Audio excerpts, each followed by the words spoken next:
This is CFO IQ. Hi, I'm Andrew Zezas, host of CFO IQ, publisher of CFO Intelligence Magazine, and chief strategist and CEO at Real Estate Strategies Corporation. Here on CFO IQ, we talk with forward-thinking CFOs from exciting enterprise and middle market companies, as well as some highly accomplished subject matter experts. Our goal is to bring you experience-based intelligence and the insights of highly accomplished CFOs and others to help you acquire, understand, and use knowledge, make you a more successful CFO, and to increase your CFO IQ. Welcome to CFO IQ. We're glad you're here. Hi, this is Andrew Zezas for CFO IQ and Real Estate Strategies Corporation. Did you know that the properties that your company owns and occupies have multiple values? I'm not talking about opinions of value. I'm talking about actual multiple values on the very same day. So I'll give you an example. If you line up 3 different buyer types, a corporate occupant, an investor who wishes to be a landlord, an investor who wants to engage in a sale-leaseback transaction.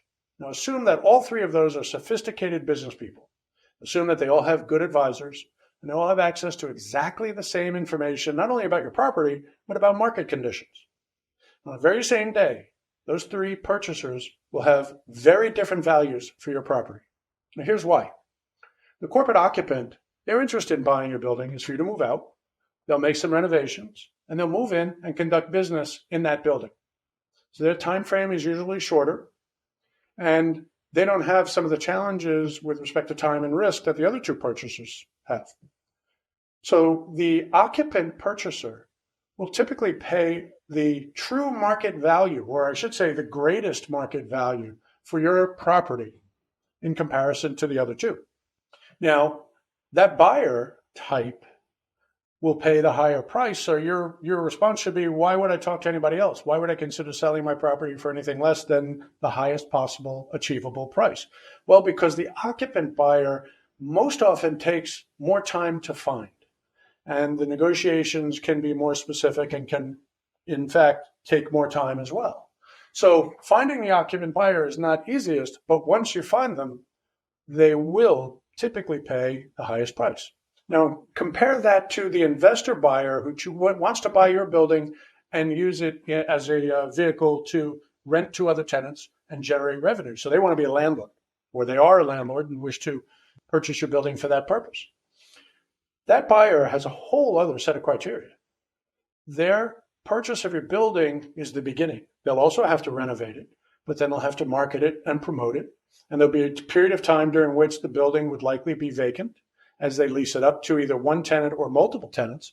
And that in and of itself, whether it's a one tenant or a multiple tenant strategy, that'll have an effect on their time and their carry cost, because while the building's vacant, they'll have to pay for operating expenses and taxes and maintenance and repairs and insurance and utilities and all those things. And then once they do secure tenants, after they pay for marketing and promotional expenses as well, they'll have to pay commissions and legal fees, probably have to provide free rent, and likely a tenant improvement allowance. All those expenses are very significant, and they impact how that buyer, that future landlord buyer, would value your property. And in a balanced marketplace, that investor landlord buyer would likely pay 30% or more less than the occupant buyer. So why would you sell your building to an investor? Well, remember what I said about the occupant buyer. It tends to take longer to find an occupant buyer. Investors show up almost immediately. So if you have a timing issue and you want to sell your property quickly, it might make sense to take a discount and sell it to investors. If you're not in a rush, it might make sense to hold out and look for occupants. There's no wrong answer. The right answer is whichever one works best for you. But we're not done. Don't forget the sale-leaseback buyer.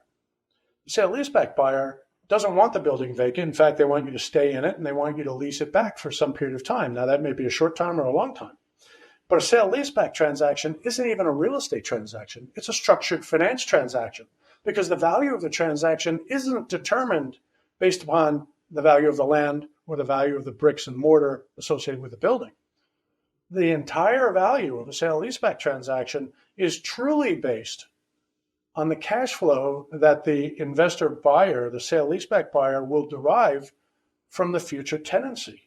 And not just the cash flow, but their impression of the creditworthiness and the risk profile of the seller/future tenant and their likelihood of paying all of the rent every month in full on time.